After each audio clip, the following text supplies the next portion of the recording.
जिला मुख्यालय कुल्लू में जिला स्तरीय स्वतंत्रता दिवस समारोह पूरे उत्साह, उमंग और देशभक्ति की भावना के साथ धूमधाम से मनाया गया। समारोह में उद्योग मंत्री हर्षवर्धन चौहान ने बतौर मुख्य अतिथि शिरकत की और प्रदेशवासियों को स्वतंत्रता दिवस की शुभकामनाएं दी। समारोह स्थल पर राष्ट्रीय ध्वज फहराने के बाद राष्ट्रीय गान की धुन से पूरा वातावरण देशभक्ति के जज्बे से गूंज उठा। उद्योग मंत्री हर्षवर्धन चौहान ने अपने संबोधन में स्वतंत्रता संग्राम के वीर सेनानियों और देश की आजादी के लिए अपना सर्वस्व न्योछावर करने वाले शहीदों को नमन किया। उन्होंने कहा कि स्वतंत्रता दिवस हमें उन महान स्वतंत्रता सेनानियों के त्याग और बलिदान को याद करने का अवसर देता है, जिनके संघर्ष से आज हम सब स्वतंत्र भारत में सांस ले रहे हैं। उन्होंने प्रदेशवासियों से राष्ट्र की एकता, अखंडता और भाईचारे को मजबूत करने का आह्वान किया। मंत्री ने कहा कि हिमाचल प्रदेश के लोगों ने देश के विकास और सुरक्षा में हमेशा महत्वपूर्ण योगदान दिया है। आज आवश्यकता है कि हम सभी मिलकर प्रदेश के विकास के पथ पर आगे ले जाने में अपनी जिम्मेदारी निभाए। समारोह के दौरान विभिन्न टुकड़ियों ने शानदार मार्च पास्ट किया। पुलिस, होमगार्ड, एनसीसी और एनएसएस और अन्य टुकड़ियों के जवानों एवं विद्यार्थियों ने अनुशासन और जोश के साथ कदमताल करते हुए देशभक्ति का संदेश दिया।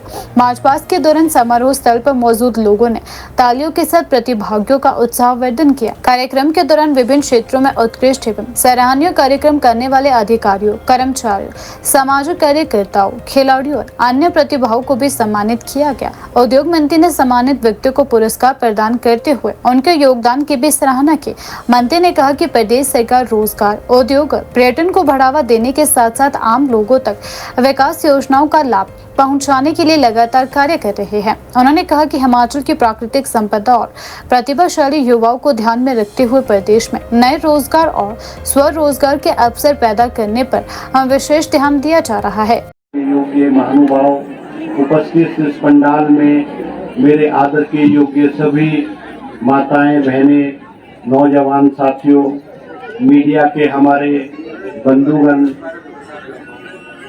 आज 80वें स्वतंत्रता दिवस के पावन अवसर पर मैं यहाँ उपस्थित सभी लोगों को, कुल्लू के सभी लोगों को, हिमाचल प्रदेश के सभी वासियों को इस अवसर पर बधाई दूंगा और मुबारकबाद दूंगा कि हमारे इस देश में जो 80 साल का कार्यकाल जो है बहुत शांतिपूर्वक तरीके से जो है वो पूरा किया है।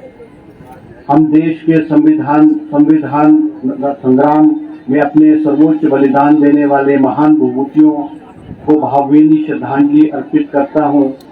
हम स्वतंत्रता सेनानी और वीर जवानों के प्रति हमेशा कृतज्ञ रहेंगे, जिन्होंने हमारी आज़ादी और खुशहाल भविष्य के लिए अपना त्याग किया है। देश के स्वतंत्रता आंदोलन में आहुति देने वाले सभी सेनानियों को भी हम नमन करते हैं। उनके त्याग और बलिदान के फलस्वरूप हमारा देश आज प्रगति और समृद्धि की राह पर तेजी से आगे बढ़ रहा है। हिमाचल प्रदेश ने संविधान, स्वाधीनता आंदोलन और देश की सीमाओं की सुरक्षा तथा असीमता के लिए हमेशा अपनी महत्वपूर्ण भूमिका निभाई है। विभिन्न संघर्षों में प्रदेश के वीर सपूतों ने सदैव शौर्य की गाथाएं रची हैं। प्रदेश के स्वतंत्रता सेनानियों और जुझारू लोगों ने भी इस आंदोलन में बढ़ चढ़कर भाग लेते हुए देश के लिए हमेशा बाहरी और आंतरिक आक्रमणों का विरोध किया है। देश की सेना में प्रदेश के नौजवान हमेशा महत्वपूर्ण हिस्सा रहे हैं। हमारी सरकार वीरवृद्ध स्वतंत्रता सेनानी, आश्रित सैनिक, पूर्व सैनिक तथा उनके परिवार जनों के कल्याण के प्रति वचनबद्ध है। प्रदेश सरकार उनके कल्याण के लिए अनेकों योजनाएं चला रही है। आज हिमाचल प्रदेश में कांग्रेस सरकार मुख्यमंत्री सुखविंदर सिंह जी के नेतृत्व में लगभग 3.5 साल का कार्यकाल जो है वो पूरा किया गया और ये हमारे लिए जो कार्यकाल रहा है ये चुनौतियों भरा कार्यकाल रहा है। इस कार्यकाल में जहां आप जानते हैं कि 2023 में हिमाचल प्रदेश में बाहरी प्राकृतिक आपदा आई और कुल्लू जिला आपदा उससे छूटा नहीं रहा और यहाँ पे बहुत भारी नुकसान हुआ है। 2025 में फिर हिमाचल प्रदेश में प्राकृतिक आपदा आई और लगभग 8 से 10 हजार करोड़ रुपए का हिमाचल प्रदेश को जो है नुकसान हुआ है।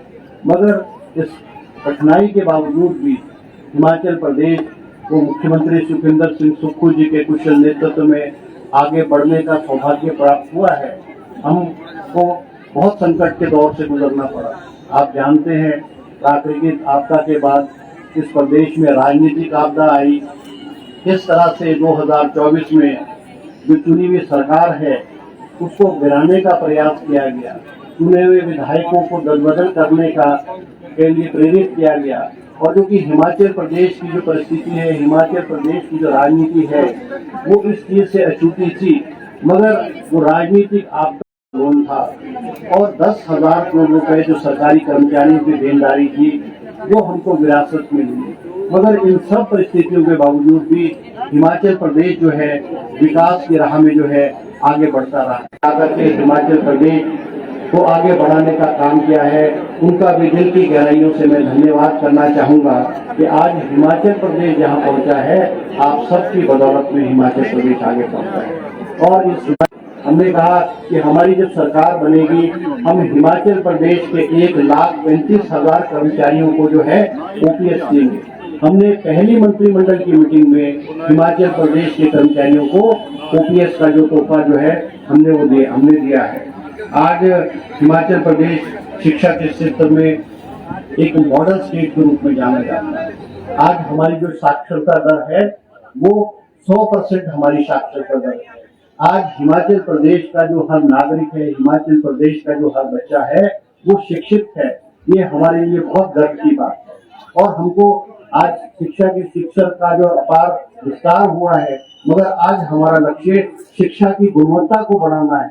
हमने स्कूल तो खोल दिए, हमने कॉलेजेस तो खोल दिए, मगर उसमें पूरा स्टाफ ना हो, पूरे कर्मचारी ना हो, इंफ्रास्ट्रक्चर ना हो, तो मैं ये कह सकता हूँ कि हमारी जो शिक्षा है वो अधूरी है। आज सरकार का लक्ष्य है कि हमारी जो शिक्षा की प्रणाली है उसमें सुधार किया जाए।